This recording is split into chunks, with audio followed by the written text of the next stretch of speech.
Welcome to the Draw Shop's Get Genius podcast, where we talk to today's business influencers to pick their brain and pull out their genius.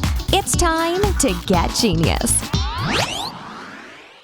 Hello, listeners, and welcome to another Get Genius episode. Today, I'm speaking with Carl Gould, and he is a business growth expert. So today, we are focusing on growth hacks, how to double your business, and he's going to give away some really cool strategies on how to do that actually seem pretty easy to do. So I hope that you take advantage of those. Make sure that you listen through to the end because he is being way generous with a free gift, something that is worth over $15,000. So you're going to want to make sure that you listen to the end and see how you can get your hands on that.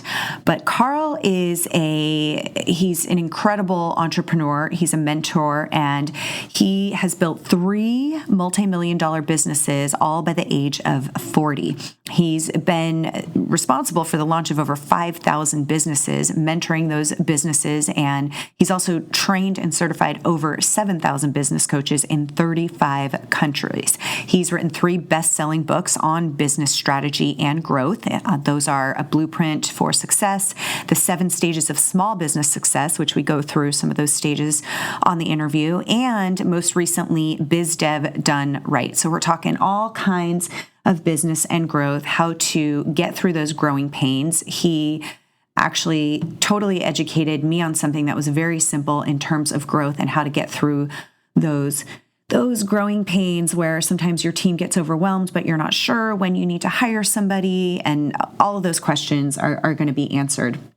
I'm really excited about the growth hacks that he shares, and I think that you can, well, I know you can, we talked about this, you can apply it to any industry. One of them I'm just particularly excited about, and I love how he lays things out so simply.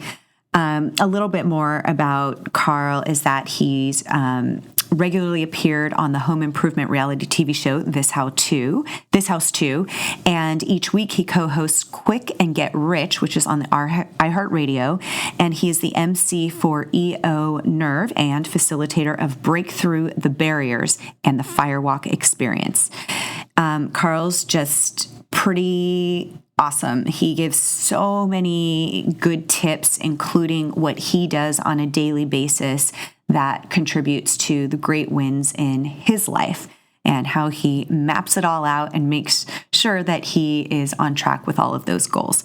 So if you're anything like me and you love goal setting and little exercises that you can do every single day to get you to achieve those goals, then you will love Carl. So I'm super excited for you to listen to the interview, and we will have links to everything, everywhere. Make sure you go to his website. Make sure you get that free gift. Enjoy. Hello, Carl, and thank you so much for joining me today. I'm so excited to talk to you about so many different things. So thank you for being here. Well, thanks for having me, Summer. I appreciate it. Looking forward to it. Awesome. So you've had quite a history just by the age of 40. You've done what a lot wish they could do just in one lifetime. So I'm curious as to when, what was your very first business? What started you as an entrepreneur? And what was that journey that led you to where you are today? Well, my very first, my very first business was a landscaping company, but I distinctly remember, when I was 16 years old, my boss at the time says to me, "Hey, Carl, take this proposal over to this residential this residential house that we were doing landscaping on." And he says, "Yeah, go present that to Mrs. Smith. I'm a bit busy right now. And, ask her, tell her about all everything in the proposal and see what she wants to do." What I didn't realize was there's a whole bunch of options on there. Like there was probably what she asked for, and then there was everything else that he threw on there hoping she would buy, right? Yeah. And so he says to me, "Go over there, tell her, read her the proposal and ask her which one she wants to do." And I remember I went over there I went down the whole list, explained it. And I remember Mrs. Smith had like questions like, well, should I do this piece or should I do that piece or how will that look? And I remember saying, yeah, you definitely should do that. And, oh, that'll look great. And add this on for sure. Well, everyone else does, and so she chose to do everything on the proposal. And so I go back to my boss and I walk up and I said, okay, Mrs. Smith, she's moving forward. She signed the agreement. She gave me a deposit check. She's good. And he goes, oh, excellent. Which part's she going to do? I said, well, she's going to do all of it. And he said, all of it? Why? She's going to do all of it? I said, yeah, well, that's what you wanted, right? He goes, yeah, I wanted all of it because, but when I met her, those were all a whole bunch of options. I said, oh, well, she's doing all of it. Right. And he couldn't believe it. He's like, how the hell did you get her to do all of it? And I was thinking, I don't know what I did to get her to do all of it.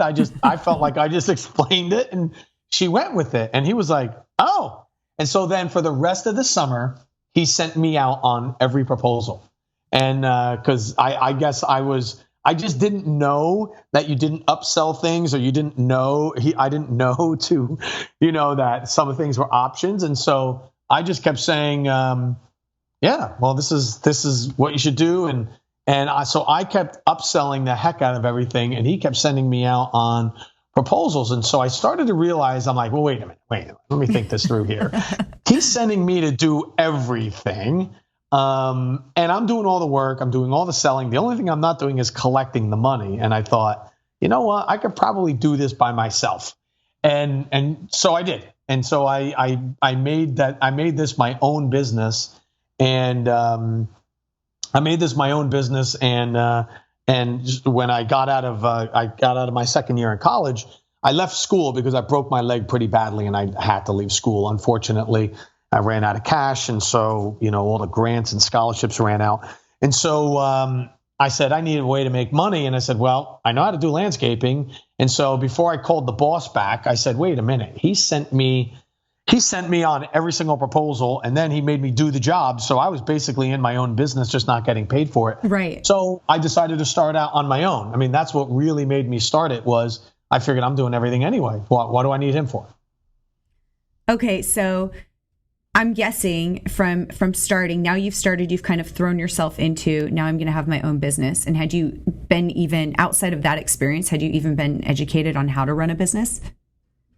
Not one bit, not at all. I had pretty much no experience, no traditional experience or no formal experience. I just knew what I wanted to do and I knew what I wanted to do. I knew that it was something I was passionate about. And so but no, I had no training, no formal training whatsoever on running a business. Well, so now you're about to get the best training ever as you begin.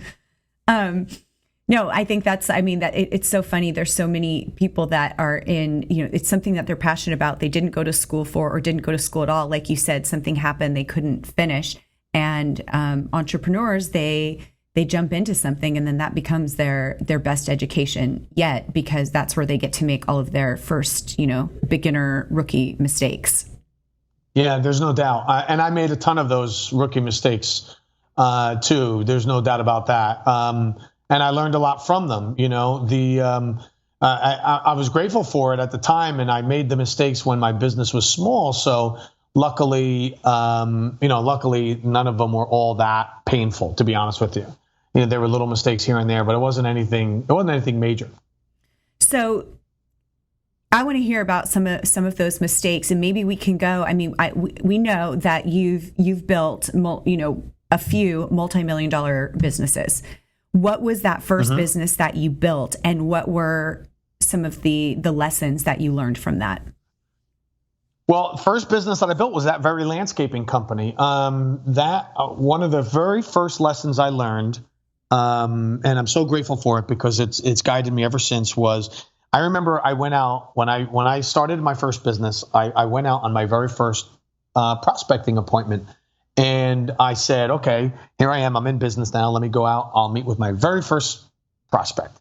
And I remember I got the project, and I remember remember thinking, wow, this is awesome. I can't believe it.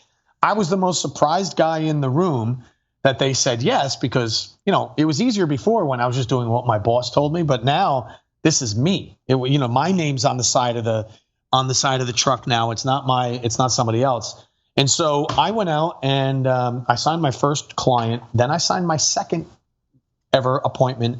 And then I signed my third ever appointment. And I thought, wow, I must be good at this. I must be talented. This must be for me.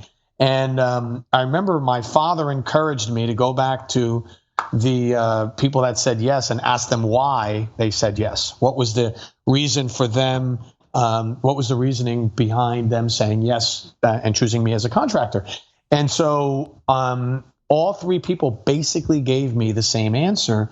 And it wasn't talent, as I thought. I thought I was so clever. I knew everything. It wasn't that it was talent, and it wasn't that it was, I was this great landscape designer. I was the guy who showed up and met his promise. And I thought, really? Like, that was it? Like, that's the reason why I won this? And they said, yeah, you were the guy that showed up. And so I was a little sad that was the reason. I thought I had some special talent in this area. But what I realized very quickly was I started to hear the complaints everybody had about contractors. And I said, okay, I'm going to listen to what I'm being told. I'm not going to play around with it. I'm not going to try to change it or change anyone who gave it to me. I'm going to just listen to what I just heard. And so what I did was I rolled all of the complaints I was hearing into my business plan. And then the next year I came out with a promise and a guarantee where I said, these things that you're all upset about, no callback, there's no guarantee, everything, the budget changes constantly. Budget changes constantly. What is it I can promise? And so I found that and I gave an option. I gave like the regular price, and I gave the guarantee that these top 5 complaints you would never have to deal with if you were my customer. And I found that people were buying the guarantee almost 2-to-1 over any other program. And I thought, whoa, why are people choosing to spend a lot more? And I'm just basically doing the job that I promised in the first place. But I was guaranteeing a delivery date. I was guaranteeing a budget, and they were paying a lot more for me to make that guarantee. And so, that was a real lesson. And I realized that people will pay a lot more for the intangibles of doing business with me, as much as they will pay for the utility of the product or the service. So in other words, I was responsive and I was professional, and I kept my promise, and showed up on time and maintained the budget, and that was very valuable to them. And I not only found out that I can get paid more for the same service, but what I found out is that there's a lot of profit margin in those services. Yeah. Well, you really set yourself apart by answering those pain points. That's not so much about what you're selling, but about the comfort that they're going to have, knowing that they can rely on you and trust you, because there's so much fear in that type of work, of, oh, they're not going to show up, or this is going to go wrong. And you know what I mean? And it's like, you almost feel like you're at their disposal. And now, you've turned that around to say, we are here for you. It's really, whenever you can actually speak to the emotions of a client, they're much more, they're hooked rather than being left with all these questions. Right. This was huge, because I realized, if I've got people who are quality minded customers, which is what I found, then I said, well, if that's what they want, if they really want that quality, then, what can I do with my pricing? And the answer is I can raise my pricing. And so I did. I raised it, and I kept raising it until I've hit a bit of a ceiling. And it was beautiful, because I realized I had people who really cared about what I did. They thought what I did was valuable, and I could provide them this great service, and they would not only pay the premium, they would then refer me to others, and they'd brag about it. They'd brag about the fact that they used the top guy in the area and that it wasn't cheap. Like they would say, well, he's not cheap, but he's going to do a really good job for you. And so, I found that very gratifying. And I'm like, man, I'd rather do business this way, because I seem to have a whole bunch of people who really want the service and are willing to pay for, all the reasons why we think it's the best service. So I've used this in every company I've ever owned and every company I've ever advised. It's so awesome because you've done, and you coach other business coaches, or you've certified business coaches, and you've been a mentor to many entrepreneurs and helped launch thousands and thousands of businesses. What was how did this come after this business? Is that when you got into that based on how you've grown this company, or was this after a few more businesses that you built? It was after a few more businesses. So I had, a couple things happened simultaneously. When I was, when I was doing the landscaping business, I doubled that business every year, and then I sold it, and then I started a construction company, and then I had that business for 12 years, and then I sold that business. But while I had my construction and my landscaping company, I remember going to a personal development seminar by Tony Robbins, and back in 1991, when very few people had heard of him at that point. Yeah. And so I went through his program and fell in love with the idea of helping people really achieve what they wanted to in life. And that was very gratifying for me. And I decided I wanted to be a professional coach at some point in my life. And so what I did was I became certified in all these different coaching methodologies. So I started doing coaching for Robbins and Stephen Covey and Ken Blanchard companies and Dale Carnegie companies, and becoming certified in their methodologies and using that as my coaching platform. And so I was doing all that part-time all through the 90s. And so when I sold my second business in 2004, I decided to get into consulting full-time and coaching. So I did it as a hobby and a passion through the 90s, but I did it as a business starting in 2002. Wow. Okay. So is this when you developed your 7 stages of a small business? Yeah. So I did that very early on in my career. Actually, when I started out as a coach, there were no systems, there were no processes. There was very little structure the way we have it today. And so I started documenting how I can make an impact with clients very quickly, or as quickly as possible.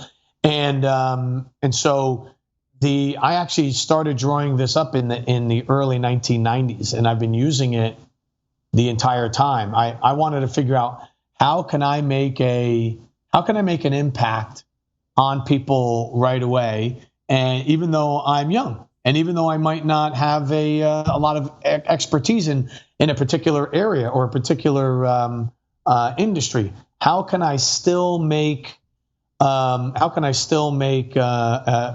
significant progress with somebody that I don't know or might be more experienced with me? And so my methodology, I started in the early 90s as a way to find that impact. And I combined my entrepreneurial background with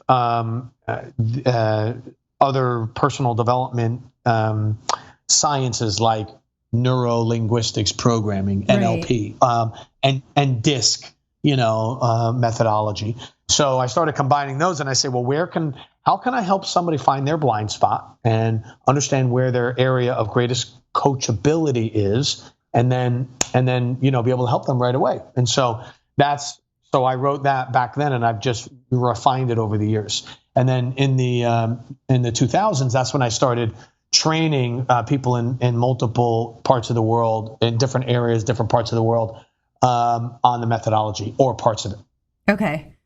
It's so awesome, and I'll make sure that we have links to these books that you've written, which is all, the Blueprint for Success, 7 Stages of Small Business Success, and others, and we'll have links to all those.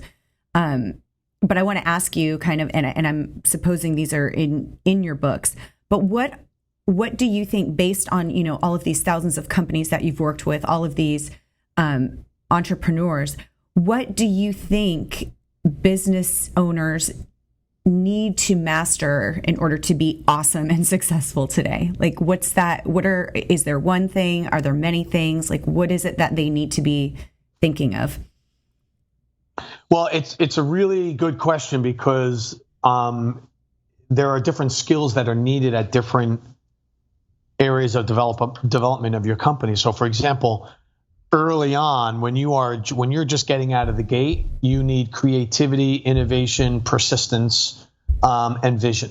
Right? You've got to see it. You've got to see it differently and better than everyone else. You've got to say, how can I disrupt this industry, or create a niche and then dominate that niche? I wrote one of the earliest entrepreneurial mentoring programs. And, so there's a lot of coaching programs out there, but there weren't. Now there's a lot of mentoring programs, but there weren't back then. And there weren't a lot of mastermind groups. And I wrote what became, generally accepted as the mentoring, structure and mastermind groups. And I just saw the industry different. And so you have to, early on, when you're first getting out of the block, you have to know how you're going to be different and how you're going to be better, and how you can be bold and provocative in the way that you go to market. Right.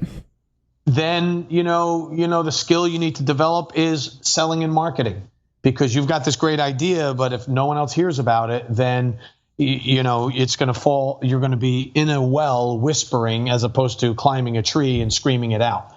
And so early on, you need to be very much sales and marketing focused. No matter who you are, no matter what your style is, and no matter what business you're in, you have to convince and persuade people to take you on as the expert at your agreed upon price. And look, in this day and age, if somebody's hiring you, you're taking that potential away from another company, right? And so you, in most cases, not in all, but in most cases, so you have to be very persuasive. And then, in our book, stages 3 and 4, when you get into building a team and then systematizing, you have to have the skill of coaching, mentoring, guidance, and communication. So you can communicate what you're trying to accomplish, your mission, vision, values, purpose, your mantra, what you're passionate about, to others, so they can replicate what you're doing. So it can't be just about you, Right. So it really depends. And then as the company progresses and it becomes more systematized, you'll acquire the skill, you'll acquire the financial skills, the logistic skills. It's going to get a bit more technical as you grow. So as you grow, let's talk about that, because you've experienced in your businesses double growth each year. So there's 2 things here I want to talk about. There's one, how does that happen? What are some growth hacks that you have that you can suggest? And then the other one is, growth is so awesome, but it can also be very overwhelming if you're not prepared for it. So what are some, tips or strategies that can help you with managing growth? But let's first start with, how do you get to be a business that doubles in growth each year? Yeah. So growth is, everyone wants to talk about growth and it's sexy. I get that. Yeah. And the initial push of growth is not tremendously hard to do. I mean, you can Groupon or Valpak or, create a promotion that will get you an initial surge in client engagements, in transactions, and in sales. So the initial push of growth is not tremendously hard. It's the second, third, and fourth act. You know what I mean? Yeah. Sustaining it. So one of the things that we talked about, the thing that I talked about early was where I leveraged the complaints. So what I would suggest somebody does now is figure out what the top 5 complaints are in your industry, and then take those complaints. Which ones of them can you solve? And then you create different levels of service, levels of membership and subscription services.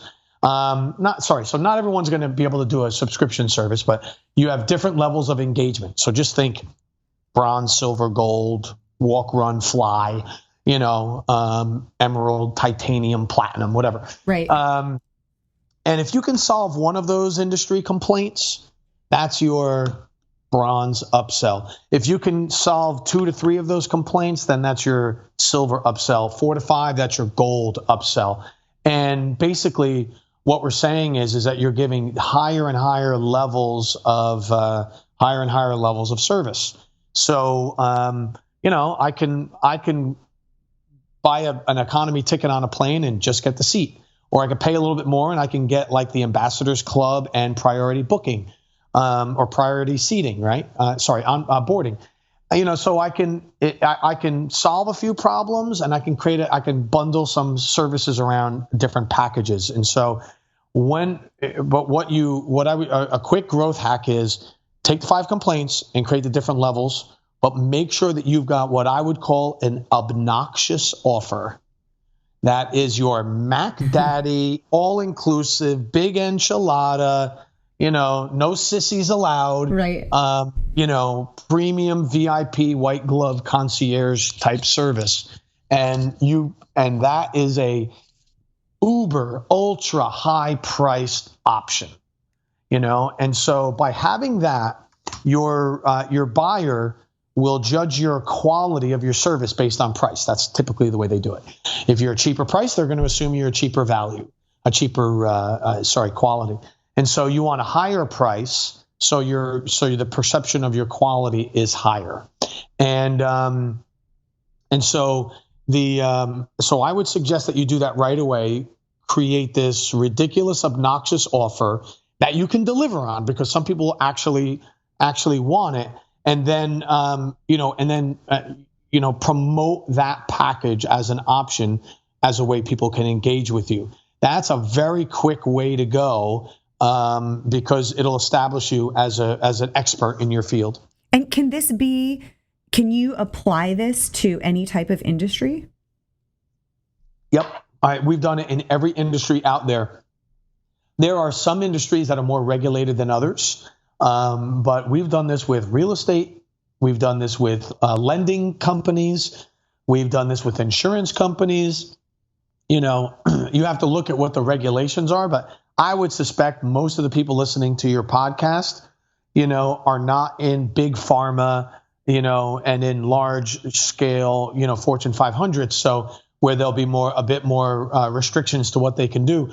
But for the most part, if you have an entrepreneurial, independently owned company, you can distinguish yourself and have a higher level of service option.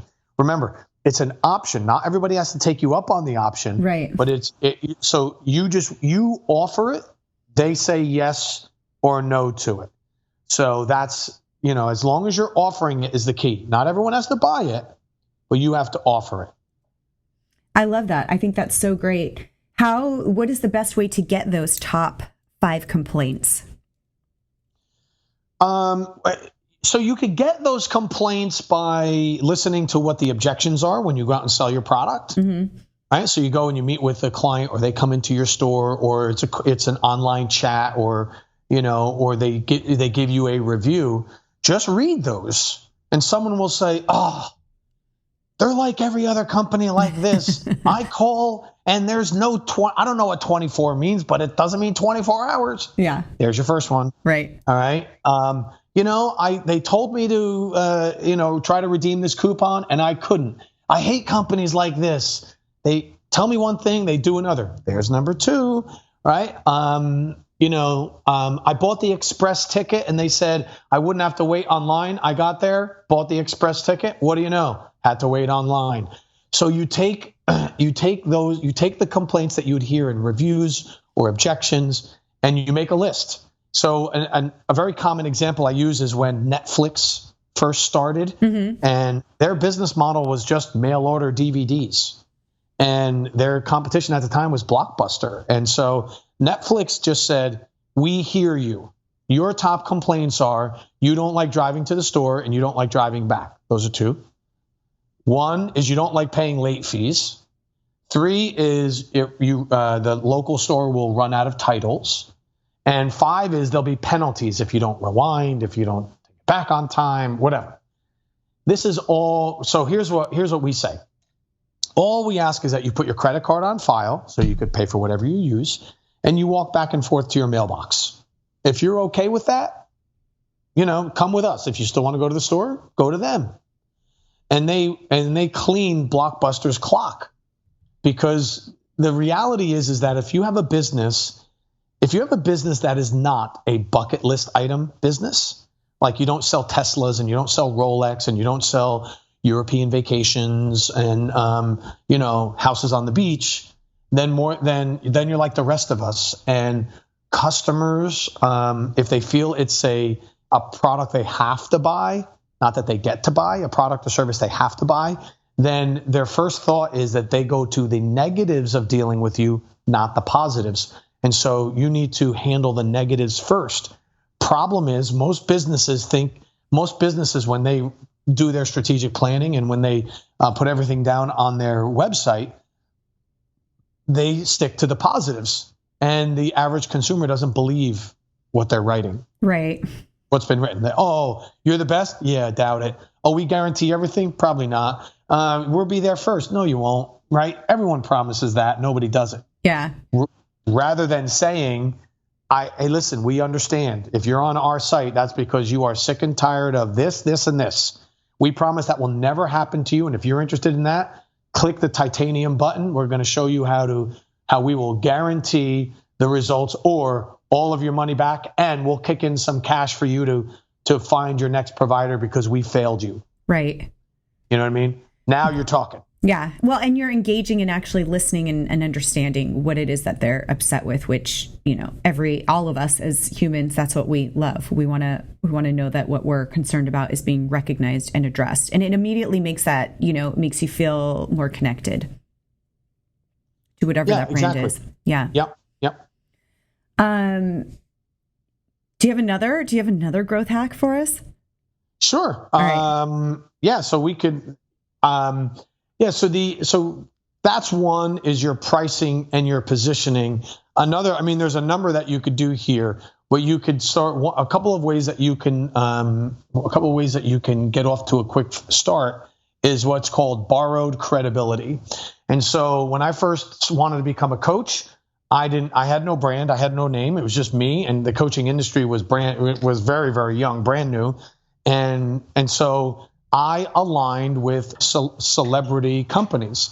So I became a Tony Robbins coach. I got certified in Ken Blanchard's situational leadership and Stephen Covey's, Franklin Covey planning system, and the Adiz's methodology. And so I aligned with all very well-known people and well-known products in the marketplace. And so nobody cared about me in the beginning. They just cared about they knew by working with me they were getting these methodologies that they otherwise couldn't access. And so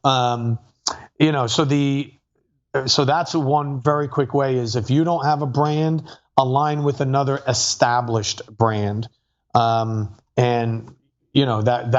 a very quick way to, if you're thinking you're going to have a certain product, align with another product first. You guys I'm sure you've heard of Tommy Bahama. Yes. The lifestyle apparel brand. Well, when they first started, their brand did not do well at all. They had a lot of trouble getting out of the gate. So what they did was they did private label manufacturing for other brands, So they aligned with other companies. They built a couple $1 million business, which got them the cash to grow and launch the Tommy Bahama brand. Damon John from Shark Tank was famous because he, is famous for sending LL Cool J his apparel and said, "Hey, would you would you wear this on tour? Sarah Blakely from Spanx sent her Spanx into Oprah Winfrey, and Oprah listed it as one of her favorite, products, and it took off. So a quick way to get out of the gate is borrowed credibility or a celebrity endorsement. No, I couldn't agree more. And I talk about this often on the show, is like you said with Sarah sending in her Spanx to Oprah. It's putting out some sort of, whether it's a gift or something of value to these people that you want to align with, instead of asking them for something and giving them something to get them, oh, wow, this is really cool. And then they start to take notice. And I think it's brilliant with aligning yourself with, it's always, I've never seen it not work for somebody. It's such a great tip. So I want to talk about now businesses and teams together. And you've worked with a lot of companies and teams. And I'm wondering if you have advice in when it comes to growth, keeping the team all on the same page, all excited about the same mission and goal. Yeah, so it's never become more important than it is now to make sure that your team is aligned, and not only do they need to be aligned, they have to really believe in how you're doing what you're doing and why you're doing what you're doing. Those are the big differentiators today. So if what you do is a commodity, there's so many other people that are out there doing it. And somewhere in the world, somebody can knock off your product, do it just as quickly as you can, just as efficiently. Right. That's the tangible side. So you differentiate on the how and the why. And so what we like to do is do what we would call your core principles or your guiding principles, and write down what are the principles and what are the values that this company is going to be driven by and will live by. And then you recruit to the alignment of the values. And so one of the ways you keep people aligned is you start out aligned. So let's say one of your core values is community service. Okay. So you're big on giving back. Well, if you have a bunch of selfish people that you've hired, mm-hmm. and you want to make sure you're aligned around community service, that's just not going to play. However, if when you hire somebody and they are also community minded, they like to give back, it's going to be very easy for them to stay aligned with the service. With your principles. And so you start out, and what we use as a guide is you list all of the core principles, everything that's important to the company, right? Everything that's really important to you. And then when you go to hire somebody, you have that list on a checklist, and you rank where are they now on a scale of 1 to 10, 1 being low, 10 being high. And then the next column says, what could we coach them up to? So let's say, I remember we hired somebody years ago who came from a very rough business environment, where the culture wasn't great, and she wasn't tremendously professional. And so that was very important to us. And so we wrote down professionalism. She was like a 6, but we thought we could coach her, once she's in our environment and we can train her and coach her, would she increase? And we thought she could be an 8 or above. And so we hired her. So if you meet somebody and they're at least a 6 and you think you could coach them to at least an 8 or above, then you would hire that person. And so you that way that everybody's either aligned or on their way to being aligned, right? Because of the standards you established, and then you set up the activities within the company to that push these guiding principles. So in other words, you have, if you put it right on the calendar, you train around it, you have events around it, and you have participation around it. So if it's, being cutting edge or being experts in the industry, well, then you have training and other activities that make sure that you remain you remain that, and you build it into their compensation plan. So if however much they align with the core values, that's, they can be rewarded. They can be rewarded in their compensation by that. Right, exactly. No, I love that. I think that's so great. And I think it's so important, especially as you're growing, to, like you said, to make sure. But if you can, ideally, you would start with a team that is in alignment with it, with the company mission and principles. But even more on growth, when some companies, it's an awesome thing when you start to grow pretty rapidly. How do you keep up with that? What are some tips that you have to keep up with that and to keep up with some team overwhelm? Because sometimes what we've experienced is, there's that little bit of a bottleneck where it's like, okay, we're going to get through this and then it's going to be okay. But kind of everybody's stretched, to their, until you get more people to help, or until you can figure it out. You experience growing pains. What are some things that you can do to make it as smooth as a transition as you grow as possible? So it's, you've asked probably one of the hardest questions that any manager ever deals with. Oh, I'm sure. Yeah. Yeah. So, which is all good. I like it. I'm challenging you. Yeah, absolutely. So there's a few different ways to answer that. And one of them is, when you go to work every single day and you're growing your business, you're not only spending the time with the people and you're working each and every day, you're also creating systems and you're tracking and you're creating data. And you want to find out, how long does it take a certain activity? How long does it take to get to the next activity? What is our success rate? What's our quality measurement? You want to measure just about everything. Now, you don't have to put the burden on the employees for that, but if you're the managers, you want to measure everything, and you want ratios that tell you, here's what if we send out this many postcards, this is how many returns we get. And when we go out and do a company picnic, here's how many hours it takes for us to plan it, how long it takes for us to get there and back. So you can start making better decisions. And so over time, the data, the numbers, the history of the company will help you make better and better decisions. And so I like the idea of tracking things as we go, so that you have ratios that will tell you when is the right time to scale up. And here's a perfect one: revenue per employee per year. Right? So if you have a $500,000 company and you have, say, 5 employees, you get $100,000 per revenue per employee per year.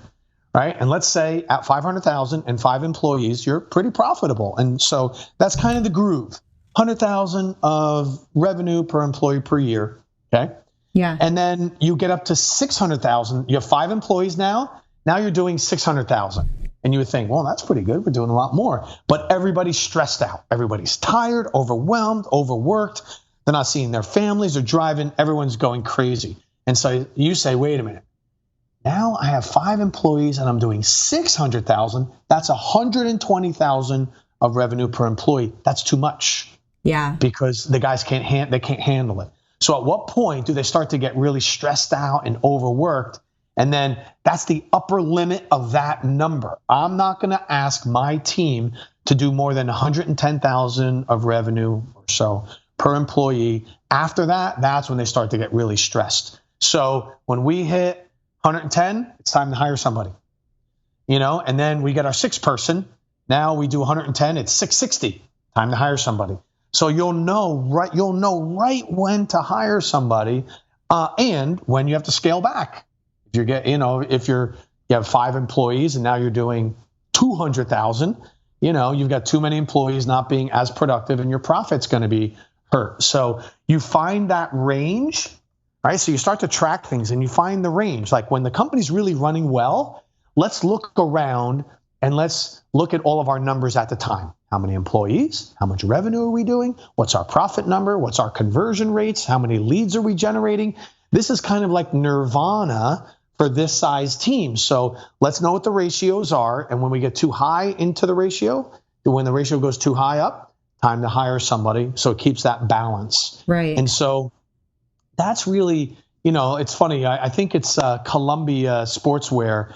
They have a funny metric. They say every time they build a building, they put 150 parking spots in the parking lot, and they say when the parking lot's full, they build a new building. They want to, I mean, every company's a little different, but they say, listen, if we get more than 150 people in a building, not everybody knows each other, the camaraderie's not as good, and we don't seem to be as productive. So, new building, same size, 150 parking lots, we fill it, time for the next building.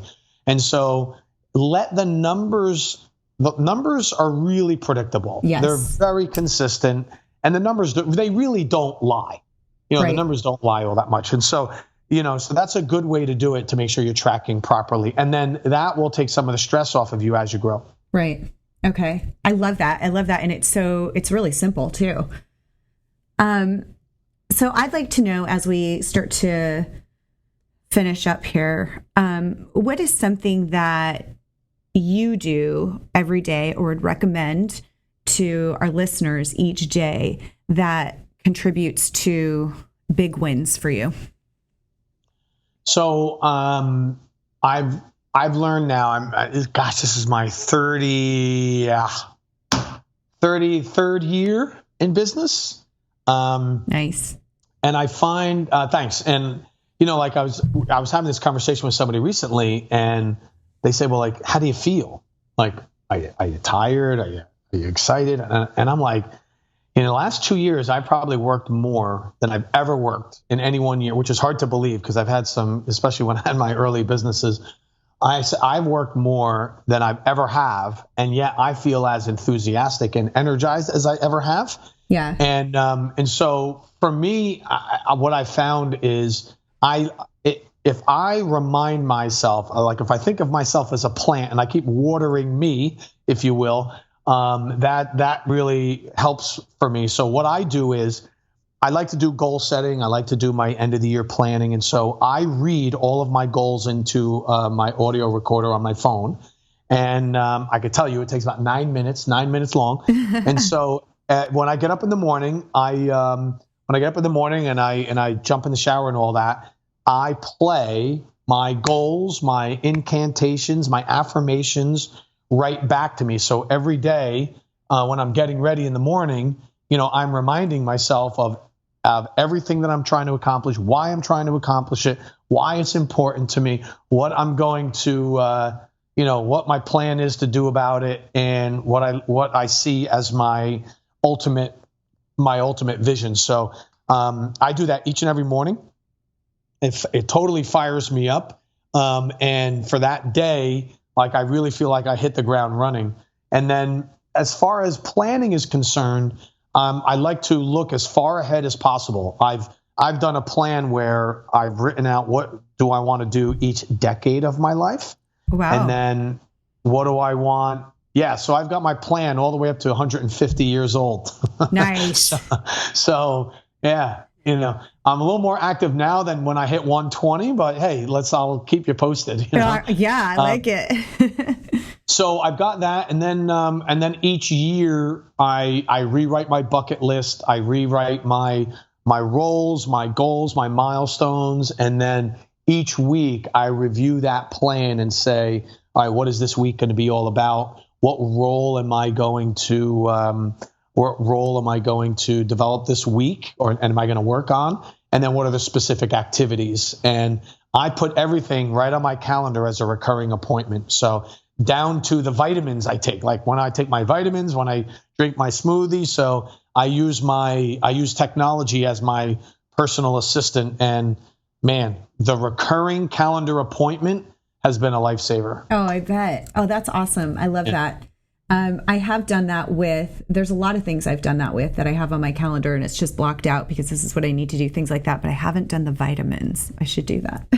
Well, my team, it's so there's a level of transparency that comes with it that can also be funny. So I'll go into the office or I'll get on a call and they'll say, oh, so did you take your vitamins today? Oh, did you do this? How was your smoothie? And so You got to deal with a little bit of intrusion of your privacy, but it's all good. It's the trade-off is fine, and you got to be willing to take a few jokes come your way. Oh, absolutely. Now and again. I get teased for all that stuff. Yeah, it's all good. It's all good. Love it. Oh my gosh, this has been so awesome. I've been taking notes here while I'm listening to you, because it's just such fantastic advice, and I'm so excited for this to get written up into our blog and for our listeners to hear this. But I want to make sure that they can find more information on you after the interview. I know we've got links to your social media, your LinkedIn, and all that good stuff. But is there a website that you can direct us to as well? So yeah, you could go to carlgould.com. You can learn a little bit more about me there, and also, excuse me, 7stageadvisors.com. There's more that you can learn from me there. My books are there. But also, I have a gift for your audience. We do something called the free business analysis. Oh. It's something we typically charge for. Actually, we charge $1,500 for it. But anyone who comes to one of our presentations or listens to your podcast, if they just go to the contact us page and just type in business analysis right in there, email our team, and we set aside up to 2 hours. It's a full-on consultation, and we'll take you through this 4-page workbook, and in the end, we'll give you 5 growth ideas for your business. So anyone who wants to take us up on it, That is fantastic. Go get it. Thank you so much. Take us up on it. That's huge. That's incredible. That's a free $15,000 gift. That's amazing. Thank you so much. Well, we'll make sure that we have that all written up too, links to that and all of that. That is so, so generous of you. Thank you so much, Carl.